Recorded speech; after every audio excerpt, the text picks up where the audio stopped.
You're like a circle that floats. Let's talk about 5 reasons we at times choose unhealthy relationships, relationships that don't serve us. If this is your first time here, I'm Mari. I have real talk on relationships and why we choose these types of relationships, because like I always say, we can talk about that other person all day long, but at the end of the day, for whatever reason, we chose that relationship. If this is your first time here, I welcome you. Please like, share, and subscribe, but please hang on to the very end, because the 5th reason is huge. So let's start with reason number 1. We believe we love them. Oh, I love him, girl. And for the guys, I don't know how a guy would say it, but I've heard, oh yeah, I love her, I care, however you might word that. You may want to take a look at the definition of love. The word tells us that love is patient, love is kind. That can be misconstrued too, but I'll touch on that in another video. What I mean by that, I'll touch on it a little bit now. I'm going to have to, because love is not, as I've said so many times, toxic, or love doesn't have you compromise your values, your beliefs, or what the word says, right? So all of a sudden you find yourself in a relationship with this guy or this girl, for the guys, and you're compromising, and wow, I'm doing things I never thought I would do. Or for the ladies, well, he pushed me, or he called me outside of my name, but he was just angry. It happens. That's not love. Also, I'll touch on it for a brief second. Infidelity. So many times, oh, you got to be that ride or die. Oh, wow, she stayed with him even though he cheated numerous times. Yeah, no, even the word tells us that gives you grounds to walk. It's not some kind of badge of honor, like, oh wow, you stayed with. No, that's not a part of a healthy relationship. Now, I'm not saying that, if that happens, because I can hear somebody saying, oh, well, that happened and, they got over it. First of all, you don't know that, because, my women you can sound off. We women, if that happens, we don't forget that. And for men as well. Again, I can't speak for men. I'm not a man, but infidelity, whether it be a man or a woman in general, is something that we don't easily forget. It's a breach of trust. You look at the relationship differently. You wonder if it'll ever happen again, right? So that's number 1. What is your definition of love? When you say, some people stay and say, oh, well, I love them. So you may, if you're in a relationship that's not serving you and it's not healthy, you may want to look at your definition of love. If that's one of the reasons that you're saying you're staying. That's one of the reasons that I started with, because so many times people twist this idea of love to mean something that's dysfunctional. That's not love. Oh yeah, we've been through the fire. Maybe, okay, maybe you had an issue where financially you were challenged in the marriage, or whatever that may be. But it's not cheating. Again, that's not part of it. This isn't about a video about that. I could go in. But number 1, love. If you're in a relationship that is unhealthy, again, that's one of the reasons that people stay. You may want to take a look at that if the relationship is not serving you. Number 2 is you're familiar with dysfunction.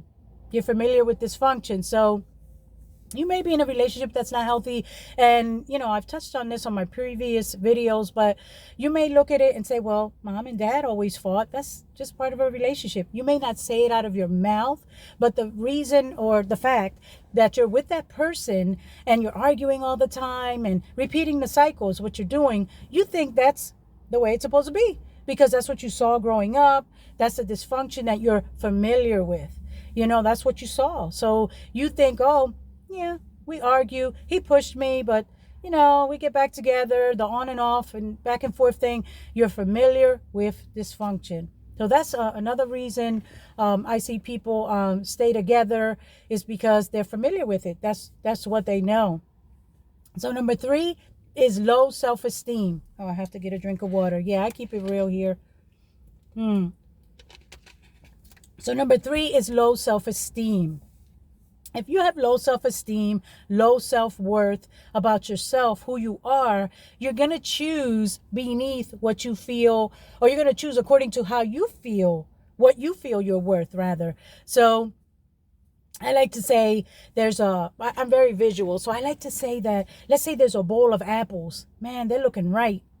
They're looking good. But you say, yeah, you see that one with the brown spot and the worm coming out of it, and it's just all moldy in it? Give me that one. Now you may say, Marisol, that's crazy. But that's essentially what we're doing when we choose beneath what we feel we're worth. But again, if you believe you are that rotten apple, then you're going to choose that rotten apple. You're going to choose, again, according to what you feel you're worth.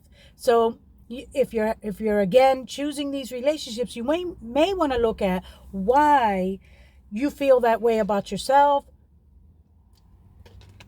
Excuse me. When did that start, to where you had this low self-worth, to where you feel that that's all you deserve? Because a lot of times, this is what gets me, especially as women. I've heard it. Oh, she's so stupid. I don't know how she could be in that relationship for so long. And I've heard other women say, girl, you need to leave him. You need to. No, I mean, that could very well be the case. But what I'm saying is that person is not stupid. Nobody wakes up and says, well, I think I'll go with toxic Tyrone because, I just, want to go through some stuff. I want to go through some stuff. I want to go through a pregnancy without a father being there. I want to go through abuse mentally, verbally, emotionally. No one says that. So the reason why I say that is because it stems from somewhere, comes from somewhere. So the next time, someone is tempted to say that, if that's you, please don't do that, or think about what you're saying, because I know in the past I used to think that, with my limited vision, I was, oh, wow, I don't understand why she's there, until that became me. And I was in certain situations, and it's not until you realize that you're choosing, that you truly understand what it's about. So when you see somebody else going through, your first instinct isn't to say, oh, she's so stupid, oh, he's so stupid, she's cheated so many times. No, you're like, wow, they're still bleeding, they're still carrying, they need healing, they're still carrying some kind of hurt. There's a reason why, we choose partners that are not serving us, are not suited for us. So number 4 rather, is loneliness. I've heard people say, I've never been alone, and, they don't like to be alone. Excuse me, I don't know why I'm so thirsty. But that is another reason why people stay, because maybe you've been with the person for 19 years. I heard someone say, oh, well, I'm vested in this relationship, so I'm not going anywhere, and they have this, they're comfortable rather with that person. They've been together a long time. I know, because I was married for a long time. You're comfortable with that person, and you're like, I don't want to be alone. Excuse me, I don't want to start over. So loneliness can be another factor, a reason rather, as to why we choose these relationships. But if that's you, I'd like you to pause and consider that it's better to be alone than to be treated badly. It's better to be alone than to be in a relationship. And how many of you have heard this? You're in a relationship and you're still alone, because you're walking alone in your goals. You're walking alone in how you feel, because you're not on the same page. That's a whole nother video that I'd like to, in the future, I will talk about being in alignment. But you're still walking alone. So I always say, if I have to walk alone in my spiritual life, mentally, physically, emotionally, and all those things, then I'll stay by myself. Now, granted, they don't make you whole. We're whole in Christ. And if you're not, or you don't know the Lord, side note, get to know him. That's the best relationship you'll ever have. But they don't complete us. They bring happiness and joy to us. However, when you're in a relationship for a long time, for example, like I mentioned, you think about that. I've never been alone. I don't want to be, alone. But again, It's much better to be alone than to be in dysfunction, than to be into something that does not serve you. And the fifth and final reason that is huge for me, I don't know, you let me know what you think, is fear of starting over. Fear of starting over. Oh, I've been with this, and it kind of ties in with the last one, loneliness, a little bit. I've been with this person for 20 years, for example. There's nothing good out there. I've heard it. Men, let me know what you think, but I've heard it from the women, and I've experienced it to where I'm like, where is the kingdom man? But that's a different story for another video. There's a famine of the kingdom man. Yeah, but I don't want to get stirred up with it. But yeah, so it can be fear of starting over. Even though this person's dysfunctional, even though this person's not, I'm not in alignment with them. Yeah, I fear starting over. And most of this is geared towards single women and men, because if you're in a marriage, you may say, well, Marisol, yeah, I'm in it. I got to make it work. I get it, except for dysfunction in terms of toxic abuse and all of that. Yeah, the Lord never called us to endure that. So you may want to look at that. But on this side, I always say I'm looking through the glass. Like when you're outside of a store and you're looking through the glass and you see that outfit or whatever, how much is it? How much does it cost? How much is it going to cost me to bring that home? How much is that going to cost me spiritually, mentally, physically? So you may want to consider that before you even jump into a marriage. Again, a lot of these points I want to expound in other videos, especially marriage. But yeah, you fear starting over. But for me, I was more fearful of staying in that long-term relationship, because it's like, okay, I know that I can come back from this and I don't have to start over right away. See, a lot of people think, oh, yeah, I don't want to start over and get out there and there's nothing out there. Who said you have to start right away, rather? Sometimes you may need time to heal, to get yourself together, to where you can be in a relationship again. It takes years sometimes. So nobody's saying you have to, start right away.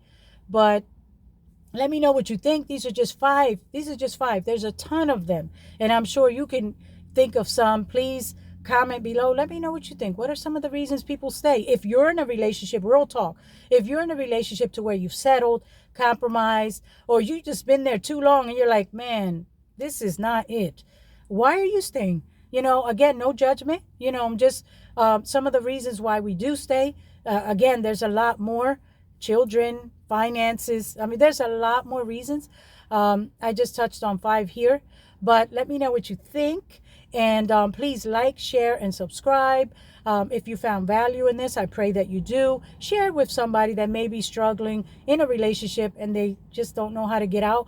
It always starts with why we choose. Like I said earlier, let's not focus on the other person. Let's focus on why we chose that, so that next time we enter into a relationship, we won't carry that same mindset, those same behaviors, and choose toxic Tyrone or pitiful Patty, however you want to, word that for the men.